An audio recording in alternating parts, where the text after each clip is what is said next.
Prayer చేసుకుందాం.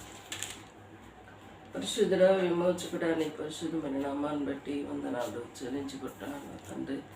అయా అతనంతే మాకు సుఖమైన నిద్రించాం. ఉదయకాలంలో ప్రభాని పాద సన్నిధికి వచ్చుటకు మమ్మల్ని బలపరుస్తున్నాను. కొందనాలు నీ వాక్యం చదువుతుండగా ప్రభా మాతో మాట్లాడింది. నీ స్వరం వినిపించాయి. సన్నిధి ఉంచుకోండి. ఏసునామం స్తుతించి ప్రార్థించి వేడుకుంటున్నాను తండ్రి. కీర్తనలు 58వ అధ్యాయం. అధిపతులారా మీకు నీతి అనుసరించి మాట్లాడుచున్నది నిజమా? నరులారా మీరు న్యాయం బట్టి తీర్పు తీర్చుదురా? లేదా మీరు హృదయపూర్వకంగా చెడుతనము జరిగించుచున్నారు? మన దేశమందు మీ చేతి బలాత్కారము తూచి చెల్లిస్తున్నారు. పుట్టినది మొదలుకొని భక్తి హీనులు విపరీత బుద్ధి కలిగి ఉందరు. పుట్టిన తోడనే అబద్ధములు ఆడుతూ తప్పిపోదు. వారి విషయము నాగపాము విషయం లాంటిది. మాంత్రికులు ఎంత నేర్పుగా మాంత్రించినను వారి సర్వము తనకు వినబడకుండానట్లు చెవి మూసుకున్నట్లు చెవిటి పాము వలె ఉన్నారు.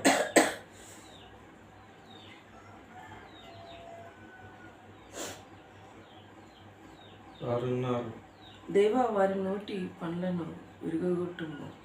యెహోవా కొదవసింహం కౌరలు ఓడగొట్టును. పారు నీళ్ళ వల్ల వారు గతించిపోదురు.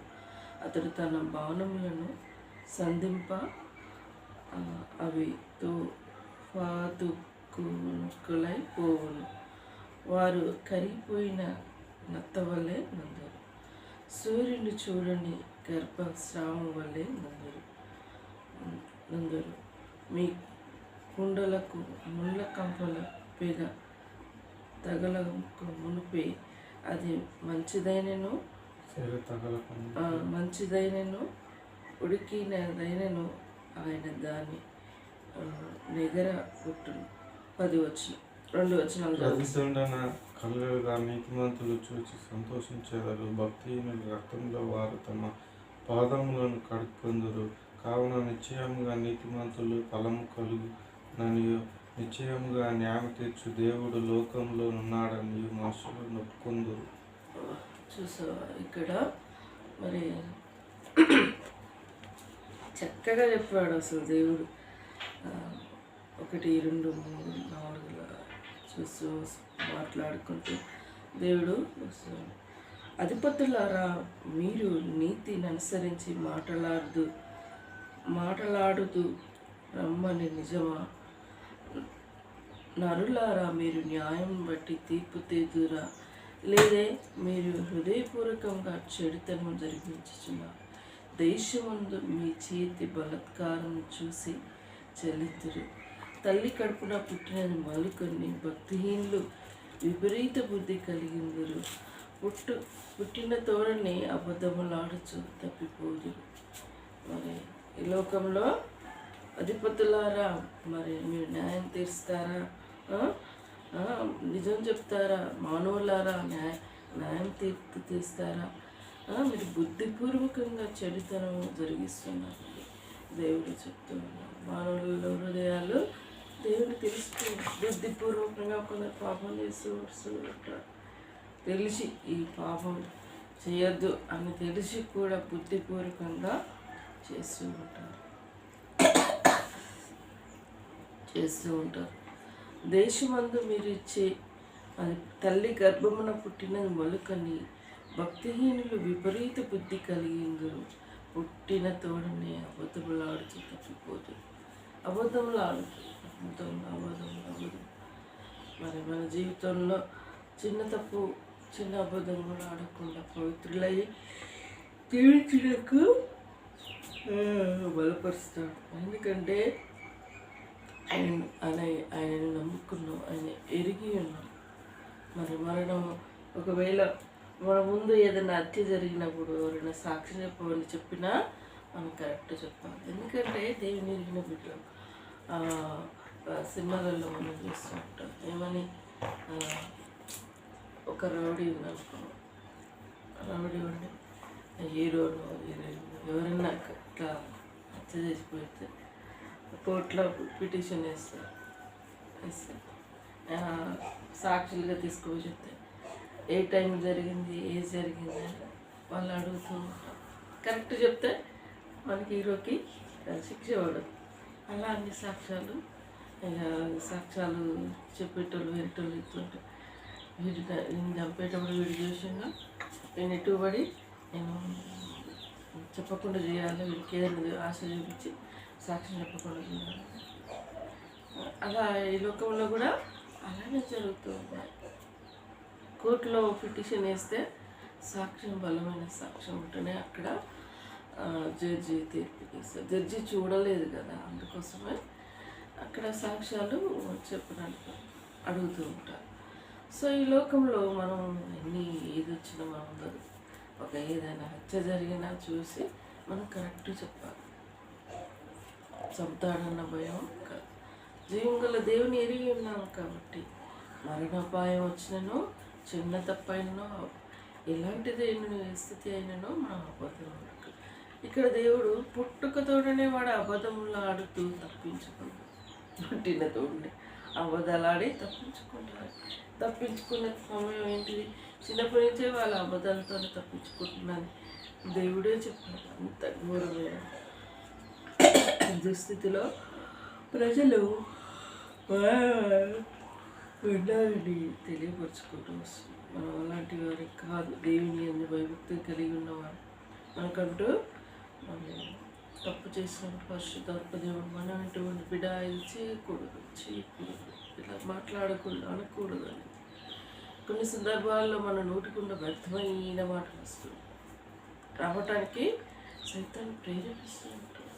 అసలు ఏళ్ళైనా కానీ మన శక్తి శాతానికి చోటు భయంకరమైన పాపలోకంలో జీవిస్తుంది.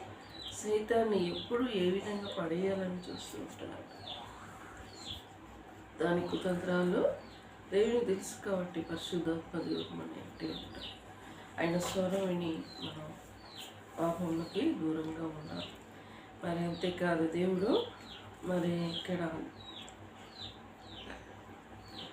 మరి 10-11 ప్రదండము కలగగా నీతిమంతులు చూసి సంతోషించురు.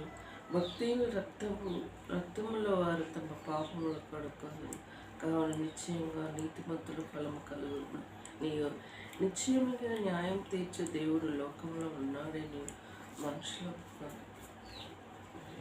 ఈ లోకంలో పాపాలు చేసే వారికి శిక్ష జరుగుతూ ఉంటే భయంకరమైన పాపం అమ్మ దుర్మార్గుడు ఉండేది మనకి ఎట్నే కావాలరా అని అంటుంటారు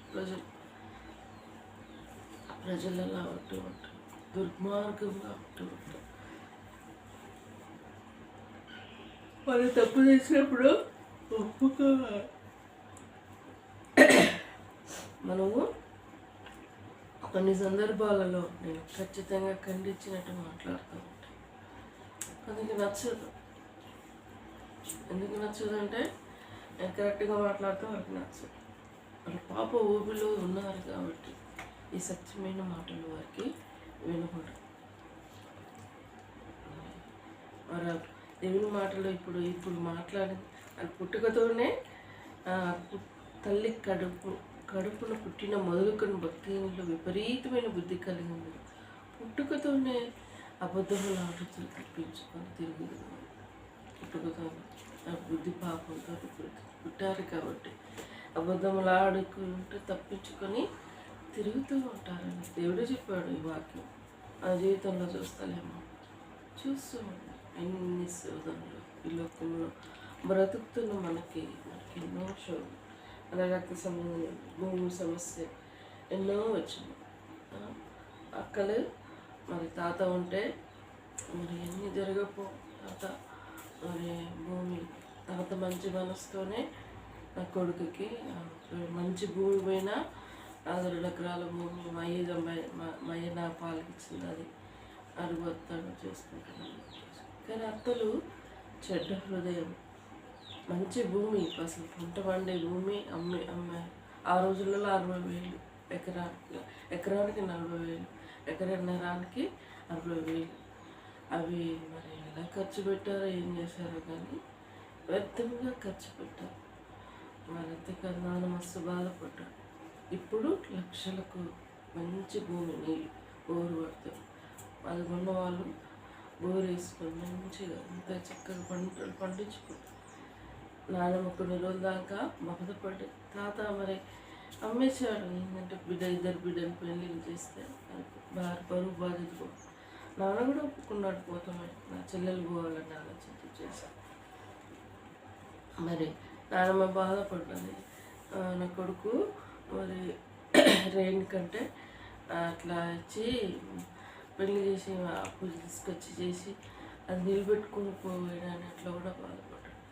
కానీ సమయం సందర్భం వచ్చింది కాబట్టి అనుకున్నవాడు.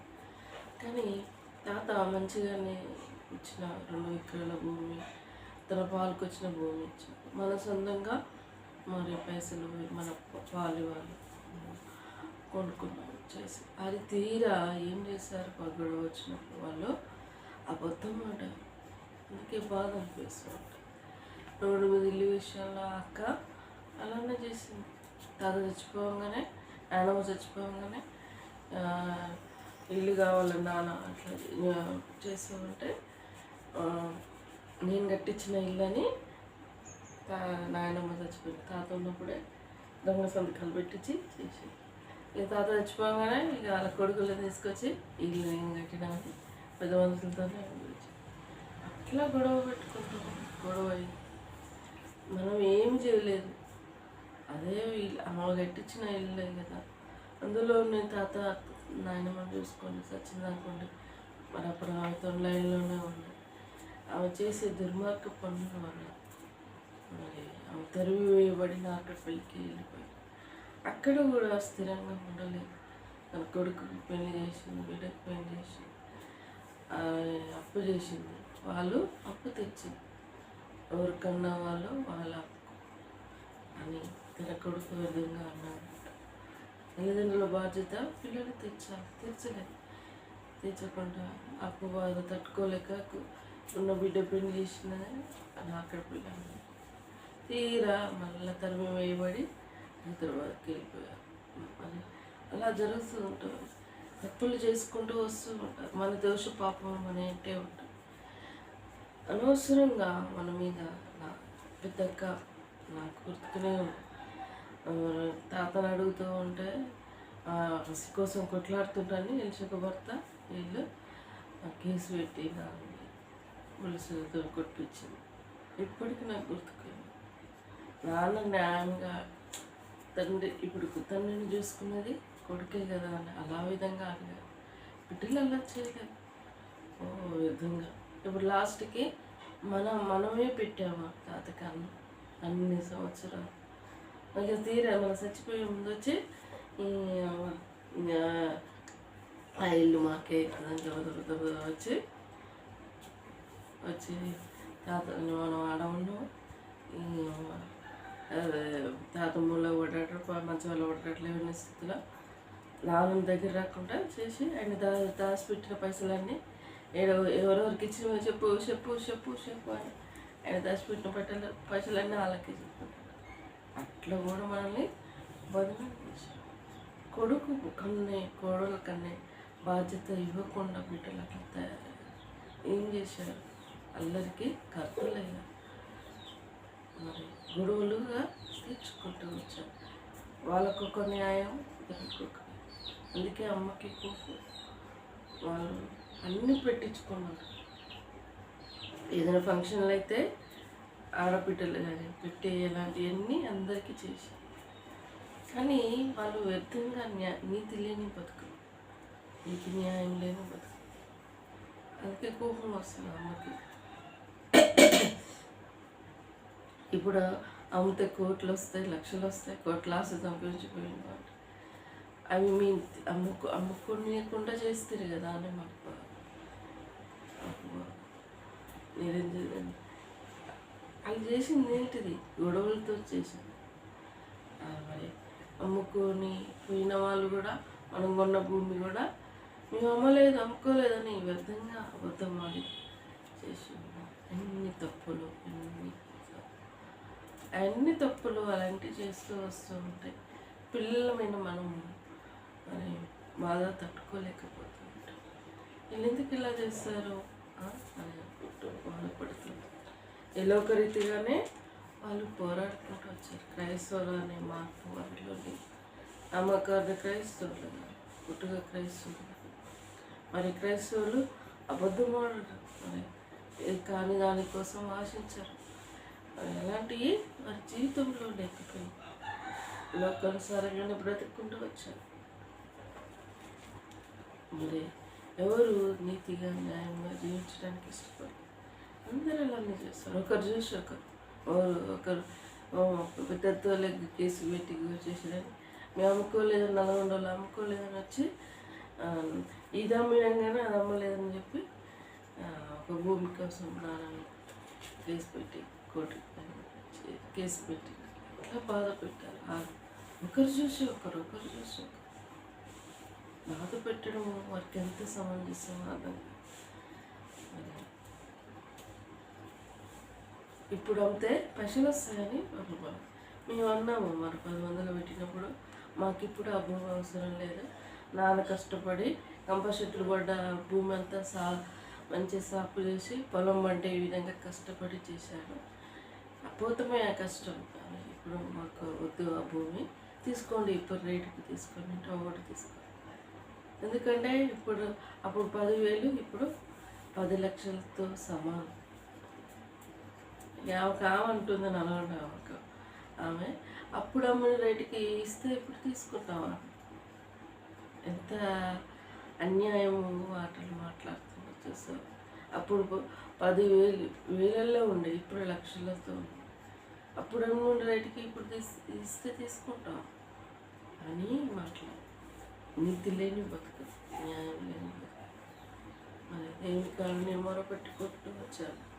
ఎన్నో బాధలు, ఎన్నో సమస్యలు. దేవునికి భయము భక్తి లేని ప్రజలు పుట్టుకతోనే మరి అబద్ధం ఆడుకుంటూ వస్తూ ఉన్నారని. ఇక మనం అన్నమ్మ చచ్చిపోయినప్పుడు ఆమె పెద్ద మనిషి అయి ఉండి న్యాయం చెప్పలేదు. ఎవరిలో రక్షణ కార్యం లేదు. రక్షణ కార్యం మరి మనసు అనుభవంలో ఉన్న వాళ్ళకి ఇట్లా కాదు, మన అక్కజల సొంత రక్తం అట్లా చేయొద్దురా, ఇట్లా చేయొద్దురా, అన్నద్దురా అని అన్నారు.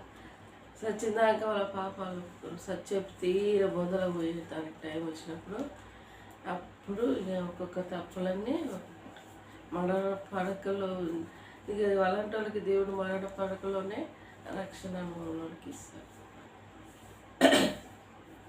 ఆమె చచ్చిపోయినప్పుడు అందరు జమలైంది. నాన్నకుడు వెళ్ళాలి, వాళ్ళు సంతోషం. మనం వద్దన్నామా? వద్దనలేదు.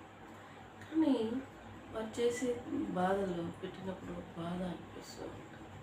ఎందుకు ఇలా మాట్లాడతారు? మానవ మనసు నుంచి ఇక కానీ దానికోసం ఆశించడం, ఇంకా అందరికన్నా మనకు భూమి ఎక్కువ ఉందని అలా కోపపడడం, ఈర్ష్య తట్టుకోలేని స్వభావం. ఎంత భయంకరమైన పాపల మధ్య నివసిస్తున్నామో తెలుసా? అది మరి పాపాలు ఇప్పుడు సపోజ్ మన దేవుడిచ్చిన ఒకప్పుడు ఈ పెంకల ఇంట్లో 2 గదులతోనే ఉన్నాం, ప్రార్థన చేసుకుంటూ వచ్చాం. ఆ వర్షం వస్తే మన కింద పడుకోలేము, మరి ఇంత సమానంతో మాకు ఇరుకుగా ఉంది ప్రభా, మొరపెట్టి ఒక ఇల్లు నీవైనా అంటే ఆయన కృప చేత మరి విశాలమైన ఇల్లు రేకులతో ఇచ్చారు. ప్రభు చిత్తమైతే ఇది కూడా 2028లో మనం ఈ సంవత్సరం పెళ్ళి అవుతుంది దేవుని చిత్తంలో, ఏదో ఒక జాబ్ చేస్తూ ఉంటాం. కానీ 2028లో ఇది సరిగా మరి పని వాళ్ళు అక్కడక్కడ కురుస్తుంది, సరిగా కట్టలే. సో కురుస్తుంది, బాధ అనిపిస్తుంది ప్రభా. మరి ఎండ వచ్చినప్పుడు, ఎండాకాలము వర్షాకాలం ఎండ వస్తే విపరీతమైన ఎండ కొడుతుంది. ఆయన కృప చేత మనకు చెట్లు ఉన్నాయి కాబట్టి ఎండ కొడుతుంది. ఎండాకాలం చాలా ఎండ కొడుతుంది. సో నేను కోరుకున్నది ఒకటి, 28లో మాకు మంచి ఇల్లు కావాలని ప్రార్థనలో పెట్టుతున్నాను. సో అప్పటి వరకు మన ఇద్దరు పెళ్ళిళ్ళు అయితే ఏదో ఒక జాబ్ చేస్తూ దేవుడు మనల్ని ఆశీర్వదిస్తూ ఉంటాడు. ఫస్ట్ స్థితి ఏంటిది? నేను గుడిసెలో పుట్టాను. నువ్వు ఈ ఇంట్లోకి వచ్చిన పెంకల ఇంట్లో పుట్టాను. ఎంజక్క కూడా గుడిసెలోనే పుట్టిందట. ఈ పెంకలు నువ్వు రాని ఈ పెంకల ఇంటికి వచ్చింది. సో గుడిసె ఇల్లు గవర్నమెంట్ అంతా ఎంతో పెంకల ఇల్లు ఇచ్చింది. ఆ తర్వాత మనం సొంతంగా రేకుల ఇల్లు వేసుకున్నాం. సో మళ్ళా మనం సొంతంగా స్లాబ్ ఇల్లు కావాలని ప్రార్థనలో పెడుతున్నాం. గవర్నమెంట్ని ఆశించలేము. మన అప్లై చేస్తే ఎంతమంది పోటీ. మీకు ఈ రేకుల ఇల్లు ఉంది కదా, అంత ఇదేంది నిరంజక్కకి స్థలం ఉంది, ఇల్లు కావాలి కదంటే ఎన్నో విధాల రాజకీయాలు నడుస్తూ ఇల్లు రాకుండానే చేసేసి ఇంకేమనంటే సెకండ్ లిస్ట్ ఉంది కాబట్టి. సో గవర్నమెంట్ ఏం చేస్తారు, రాజకీయాలు ఏం చేస్తున్నారు, ఏ పార్టీలు ఎదుగుతున్నారో ఆ పార్టీ వాళ్ళకే మెయిల్ చేసుకుంటూ వస్తుంది. మనం వేస్తున్న ఓటు న్యాయం. దేవుడు గవర్నమెంట్ ఆఫీసర్స్ చూసి మరి ఆఫీసర్ లాగా చేసే పరిపాలన ఉన్నదా? లేదు. ఎవరు ఎక్కడ తెలంగాణ వచ్చిన ఆయన వ్యక్తి ఆయన అట్లే చేశారు. ఇప్పుడు ఈయన ఇచ్చే ఈయన కూడా చేస్తూ వస్తాం. మనం వేసేది న్యాయం జరుగుతుంది, న్యాయంగానే ఓటు వేస్తున్నాం. ఇళ్ళ ద్వారా ఇది వస్తుందేమో అని ఆశపడ్డాం. గవర్నమెంట్ నుండి మనకు ఇల్లు రాకుండా దేవుడు మనకు చక్కటి ఇల్లు ఇస్తారు. 2028లో ఒక చక్కటి ఇల్లు, మంచి స్లాబ్ ఇల్లు కావాలని ప్రార్థన పెట్టాను. దేవుడు ఇస్తాడు. మనకి ఏ స్థితి, మన 4 అనుభవంలోనికి వస్తున్నాం. గుడిసె, పెంకిలిల్లు, రేకులిల్లు అండ్ స్లాబ్. ఈ 4 అనుభవంలో దేవుడు నడిపిస్తూ వస్తున్నాడు. నెమ్మదైన దేవుడు అయినా ఈ స్థితిలోనే ఉంచాడు. ఒక్కొక్క స్థాయిలో ఉంచి దేవుడు నడిపిస్తూ ఉంటాడు. కానీ ఏ స్థితిలో ఉంచినను దేవుడు యేసుక్రీస్తు నిన్న నేడు ఏకరీతిగా ఉన్నాడు. మనం కూడా అలానే ఉండాలి. కొందరు అట్లా ఉండరు. ఏం చేస్తారు తెలుసా, ఇంకా గుడిసులు నోళ్ళు పెంకనీళ్ళు తక్కువ చూసి మాట్లాడుతారు. ఇక పెంకలిండి వాళ్ళు రేకులు తక్కువ చూసి సో ఇక స్లాబ్ ఇల్లు ఉన్నాడు. ఇక ఇట్లానే మన పక్కన కాళ్ళు భూమి అమ్ముకొని పెద్ద బిల్డింగ్ కట్టుకున్నారు. చూసినావా? ఆ బిల్డింగ్ పెద్ద బిల్డింగ్ 2 కొడుకుల కోసం అని కట్టింది. కానీ ఒక కొడుకు ఊళ్ళో ఉంటున్న ఒక కొడుకు హైదరాబాద్లో. ఆ కొడుకుల కోసం అని పైసలు ముందే కట్టింది. ఆ ఇల్లు అవతల వ్యర్థంగా 5 లక్షలు ఎంతో దాని ఖర్చు వ్యర్థంగానే పోయింది. ఆలోచన జ్ఞానం లేదు. జ్ఞానం లేక ప్రజలు ప్రవర్తిస్తున్నారు. ఇక అమ్మారు 30 లక్షలకి అమ్మారు. ఇక డామికి చూపించుకుందాం అయితే చిన్న సన్నగా కూడా కాదు. ఇక మా కాడ ఉన్న డబ్బు ఎవరి కాడ లేదు, ఇక మేము కట్టే ఇల్లు ఎవరి కాడ లేదు. అలా ఉంటారు ప్రజలు. ఇక నాకంటే ఒక తోపు ఏముండదు, నాకన్నా తోపు ఏముండదు. మానవుల్లో అలాంటి పెరిగిపోతుంది. మనం యేసుక్రీస్తు నిన్న నేడు ఏకరీతిగా ఉన్నాం. మనం కూడా దేవుడి మాటలు దీవించి ఆశీర్వించుగాక. ప్రార్థించుకున్నాం. పరిశుద్ధుడా, విమోచకుడానికి పరిశుద్ధమైన నామాన్ని బట్టి వందనాలు ప్రభా. నీ వాక్యంలో సెలవిచ్చిన రీతిగా నాయన పుట్టుకతోనే అబద్ధం ఆడుతూ తప్పించుకుందరని నీ వాక్యంలో సెలవిచ్చాను. నిజమే, ప్రజలు అలానే ఉన్నారు నాయన. నీ కృప చేత మమ్మల్ని నేను ఎరుగుటకు మౌకిచ్చిన వాక్యాన్ని బట్టి నా కుటుంబం సంపూర్ణంగా రక్షణలోనికి వచ్చినకు నీ కృప దయచేదేవా. దయని పాలించండి నాయన. ముఖ్యంగా మరణ ప్రార్థిస్తున్నాను దాని విషయంలో. తన భర్త జాబు విషయంలో సహాయపడండి. నిరంజు కూడా జాబు మార్గం సహాయపరచండి ఆయన. అశోక్ విషయంలో రైల్వే ఆర్ఆర్ మరి ఎప్పుడు వస్తుందో డేట్ తెలియదు నాయన. ఒకసారి కంప్యూటర్ కాడ చెక్ చేసి ఈమెయిల్ వస్తుంది ప్రభా. ఆ విషయంలో సహాయపడండి. తనను నిలబెట్టండి ప్రభా. జాబ్ నా విషయంలో నీ చిత్తంలో బెంగళూరు ప్రపోజల్తో ఓకే అయితే నాయన మరి జాబ్ సిద్ధపడుతుంది. అది కాదైతే యూఎస్కి అయితే వేరే సిద్ధపడటం బయటకు వచ్చింది ప్రభా. సమాధానం కోసం ప్రార్థిస్తున్నాను. ప్రభా నాకు రెండు కనిపిస్తున్నాయి, కానీ ఏది నీ చిత్తమో నాకు తెలియపరిచినాయి. అదేవా జ్ఞాపకం చేసుకోండి. హృదయంలో ఆలోచనలు అనేకంగా పుడతాయి, కానీ నా స్థిరమైనదిగా నన్ను బలపరిచి మరి నీ చిత్తం నాకు తెలియపరిచినాయి. కొందనాలు మరి సహాయపడండి. ఇలా గృహంలో డిసెంబర్ వరకు మా గృహంలో సంతోషం నింపునాయన. నీ అద్భుత కార్యం జరిగించండి. శక్తి కుతంత్రాలు అయిపోయింది ఆయన. తమని విషయంలో కూడా నీ చిత్తం బయలుపరచండి. నీ చిత్తంలో ఉన్న వారిని గృహానికి నడిపించండి, మార్గం చూపించండి. ప్రభా నీ ఎదుట మేము మొరపెట్టుకుంటున్నాం, మరణాలకించండి. నా తండ్రి విషయంలో కూడా మార్పులు తీసుకురా. తన వ్యర్థమైన అలవాటు నుండి దూరపరచండి. చెత్త కుతంత్రాల ఇంటి చుట్టూ నీ కంచు. తొందర గ్రామాన్ని రక్షించండి. రక్షణ లేని వారు అనేకులు ఉన్నారు, అందరినీ రక్షించమని కోరుకుంటూ ఇంతవరకు చేసిన మేలును బట్టి స్థుతిస్తున్న రక్షమందరూ రక్షణ ఖర్చుకి సహాయపడండి. నీ కొన్ని ఆయనతో పూజిస్తూ ఆరాధించు ఆయన. ఈరోజు నీ మందిరానికి వెళ్ళాలి అయ్యా, నీ చిత్తమైతే మార్గం సరళపరచండి. వెళ్ళని స్థితిలో ఉంటే ఇంట్లో స్థితి కలిగి ఉంటకు కృప దయచేయండి. ఇలా మమ్మల్ని స్వహస్తాలకు అప్పచెప్పుకుంటూ మమ్మల్ని కూడా మార్పు తీసుకు రక్షణ ఆనంద పరిపూర్ణం చేయండి. మీరు నిలబెట్టండి, దీవించండి, ఆశ్రయించి తోడుగా ఉంటే సహాయపడమని కోరుకుంటూ నేను తగ్గించుకుంటూ నీ నామం హెచ్చించుకుంటూ ప్రభా 2028లో ప్రభా ఒక మంచి ఇల్లు చూసుకోవాలని కట్టుకోవాలని ఆశపడుతున్నాను. గవర్నమెంట్ ద్వారా ఆశించాం, కానీ అది మేము పొందలేక అవసరం లేదు నాయన. నువ్వు ఆశీర్వదిస్తాను, మేము ఆశీర్వాదాలకు పాత్రలమైతే ప్రభా 2028లో మంచి ఇల్లు కట్టుకున్నట్టుకు మాకు మార్గం సరళపరచండి, సహాయపడండి, దీవించండి, ఆశీర్వించండి. మందిరానికి కూడా దేవవాక్యాలు రాపియాలి, అక్కడికి తెచ్చండి. ఇలా క్రిస్మస్ సెలబ్రేషన్లో మమ్మల్ని దీవించండి. గృహంలో సంతోషాన్ని నింపి నీ నామకీర్తి ఘనత తెచ్చుకుని ఇంట్లో స్థుతి కలిగి ఉంటుంది. ఇంట్లో ఆ రోజు అయినా థ్యాంక్స్ గివింగ్ చెప్పుటకు మాకు సహాయపడండి. దేవుని ఇచ్చింది శత్రుకు తంత్రాలు అయిపోయి ప్రేమించిన సమయాన్ని బట్టి స్థుతిస్తాం. నిన్నే కొన్ని ఆతో పూజిస్తున్నాం, ఆరాధించు తగ్గించుకుంటాను, నామం హెచ్చించుకుంటాను. యేసు దివ్యమైన నామములో అతి వినయంగా స్తుతించి ప్రార్థించి వేడుకుంటున్నాను తండ్రి. యేసు రక్తమే సిలువ రక్తమే యేసు నా సంపూర్ణ విజయం కలుగును గాక.